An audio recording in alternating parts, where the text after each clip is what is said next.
everybody, and welcome to this video where we talk about talking head syndrome. So we're going to talk about how do you know you have talking head syndrome within your manuscript, what is talking head syndrome, or otherwise known as THS, and also a couple of notes and things you should be looking for so that you can fix that and also find it within your manuscript. So here we go. Also, I want to give a shout out to the live masterclass that is happening this Friday, February 26th at 12 p.m. Pacific time. I hope I didn't say Eastern earlier. Pacific time. And we're going to be diving in my top 3 strategies for beating writer's block. So if you have been staring at the blank page, if you feel like you can't write, if you feel totally overwhelmed by the book writing process, but you are serious about writing, you know that you are making this year to write a book, then sign up for the free live masterclass. We're going to tackle those top 3 ways to beat writer's block finally. So you'll find that link within my Instagram bio and also in a couple of links. So make sure that you follow up there and also sign up, because this is the first one where we're going to have some amazing deals. We're going to have some amazing bonuses, some extra things that I know that they cost thousands of dollars because I've done them. I actually have invested in this stuff. So I'm really excited to share that with you guys, and I hope that it really helps to push you forward. And then also, don't forget, we have the Patreon accountability group that is on Patreon. You can find that in my links. So if you need a group support, you can find that there. And then also I've released my latest book for the How to Write a Book podcast series, and that is the book journal. So you can find that actually at a promotional discount between now and Friday, February 26th, which is going to be at 99 cents. I hope you enjoy that. And let's dive in. Okay, so talking head syndrome, what is it? So talking head syndrome is essentially something that I see often within first-time writers, and in their manuscripts. What you're going to encounter is when somebody's really just talking at each other, and if you had put these people on a stage, they would literally be on the stage facing each other and not moving, and they would be sharing dialogue. And usually what's going on within this type of scene is that writers are trying to set exposition, and they're also trying to establish background and environment. Now, all those things are important, but if it makes your character stand still, then it's not doing you any favors. So with talking head syndrome, what it's going to do, it's going to stilt your writing, and what readers are going to end up encountering is that they're not going to feel really pulled into the scene. They're not going to feel like there's actually depth. Instead, it feels really flat, and it feels like your characters are kind of just prototypes. They're essentially robots on the page, and you definitely don't want that. You don't want your reader to ever disengage or to ever not be committed to a character. You know, that really is about characters. That's what our stories are about. It's about seeing characters thrive or go through situations. So if you have talking head syndrome, and this might sound like you, there are a couple of ways to be able to identify if your manuscript is suffering from talking head syndrome. So here we go.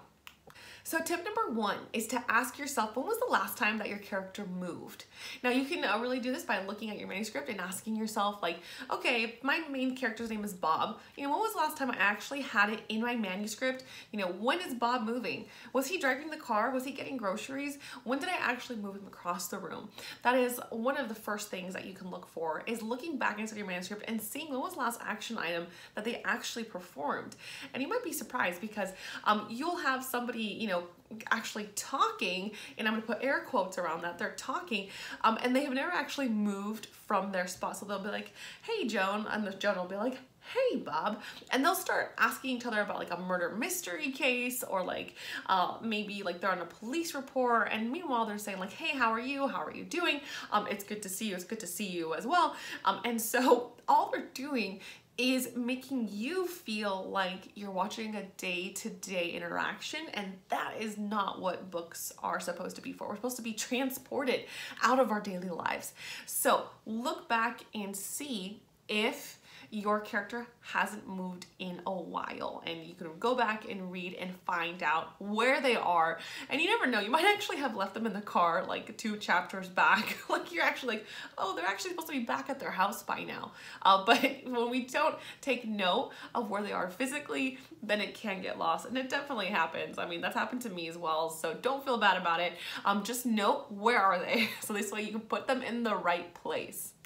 Now, the second way that you can tell if you have talking head syndrome is actually looking it out like on a map, essentially. Now, you don't have to draw the map, but you can if you want to. I love like scribbling and drawing, so that's something that always like kind of perks me up.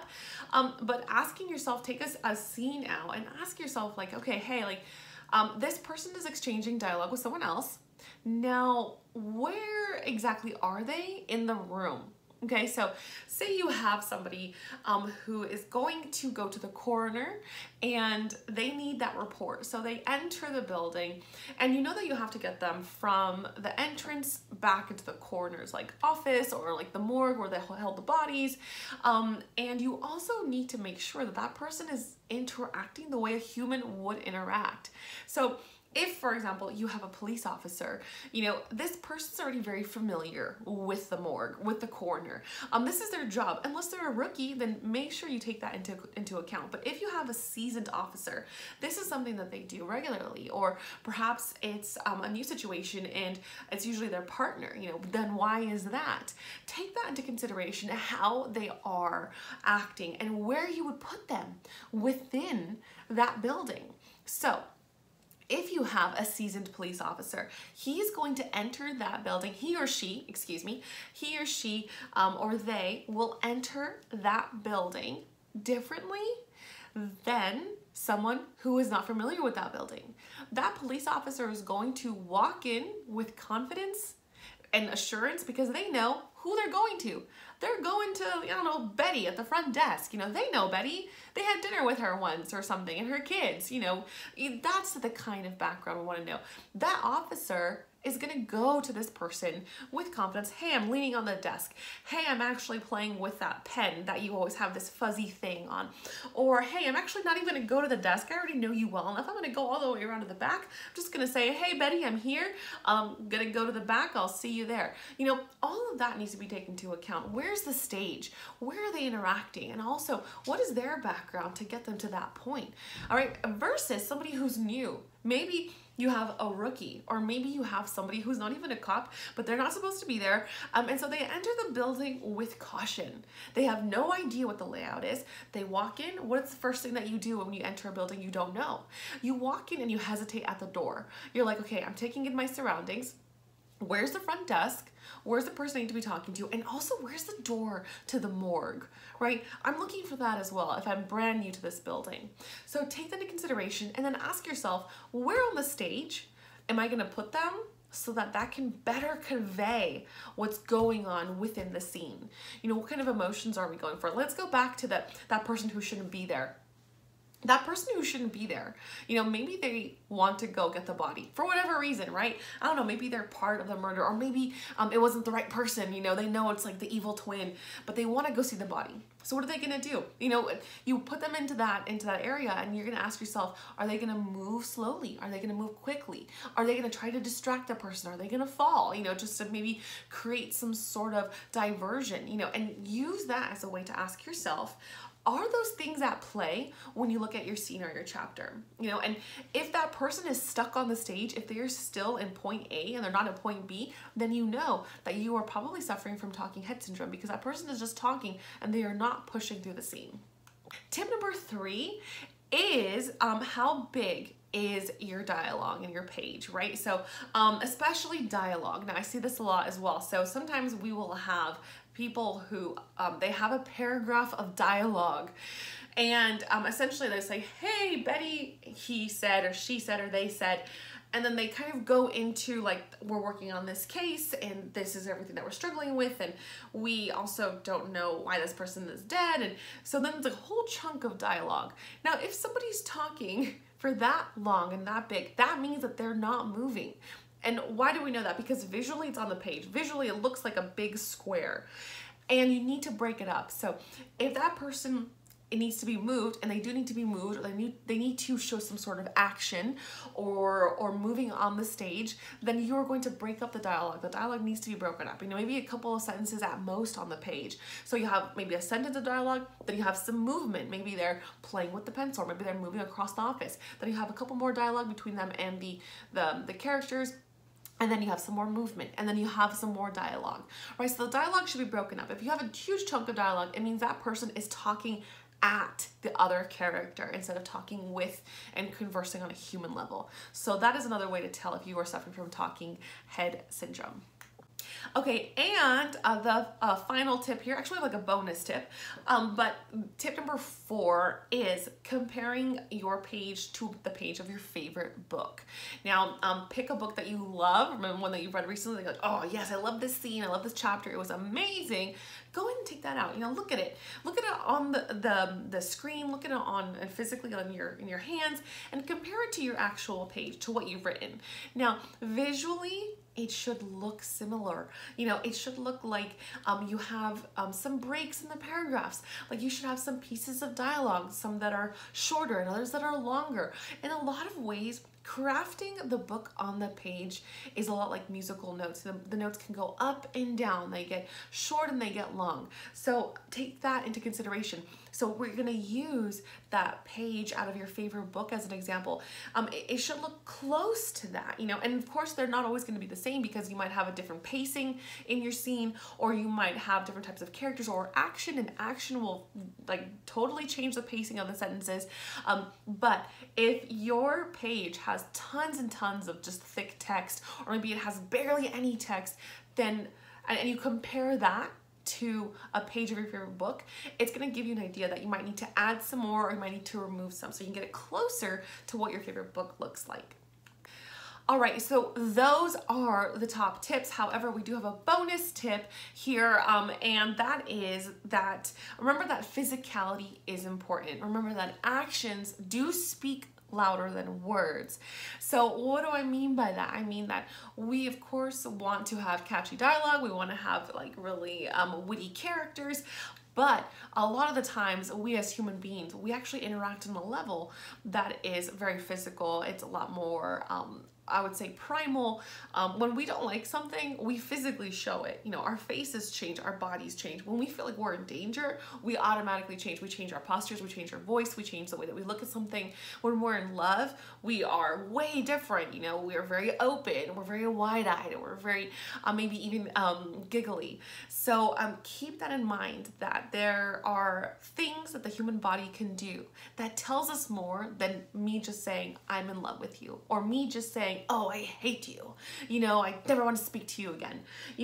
The dialogue is always useful, but actions can really drive a point home. Actions can actually tell a reader something when the dialogue isn't, and that might be even more helpful to you depending on what you're trying to convey. For example, if you're writing like a murder mystery, sometimes, and many times actually, the suspects are gonna say, I didn't do it, like I didn't kill that person. However, their body language, what they don't say, is going to leave hints for the reader throughout the book. Because when you get to the end of that book, you want it to be a surprise, but you also want the reader to say, oh my gosh, of course it was that person.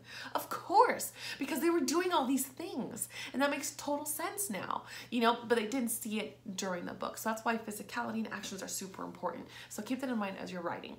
All right, and as we said, we have that live masterclass on February 26th at 12 p.m. Pacific time. The first masterclass, I don't know when I'm gonna do another one. I'm really excited to share what I've learned.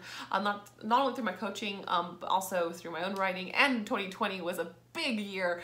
So don't miss out. You can also sign up and you can catch the replay after. So don't feel like as if like, oh my gosh, I can't make it at that time. It's totally okay. Sign up anyways, and you can still catch the replay later. So remember that this is going to have some really big items, really big bonuses, things that I'm like, wow, I actually can't even believe I'm gonna be offering some of this stuff. I'm like, okay, let's do it. Because it really is about getting that book. It's about getting it out of your dreams, and onto a shelf. That's what I believe. Your dreams shouldn't sit on a shelf. Your book should sit on a shelf. All right, so thank you. And again, don't forget that accountability group on Patreon. Also, if you like the podcast, please consider leaving a review. I always love it, and it helps other people find the podcast because how the algorithms work, which is really interesting. And then also, the latest book in the How to Write a Good Podcast series has come out. That is called The Book Journal. It is on promo until Friday, so we'll see you there, y'all. And then, of course, as always, I love hearing from you. So thank you so much for everybody who's written to me, and keep writing. You can do it. Just keep moving forward, one step at a time. You got this. Bye.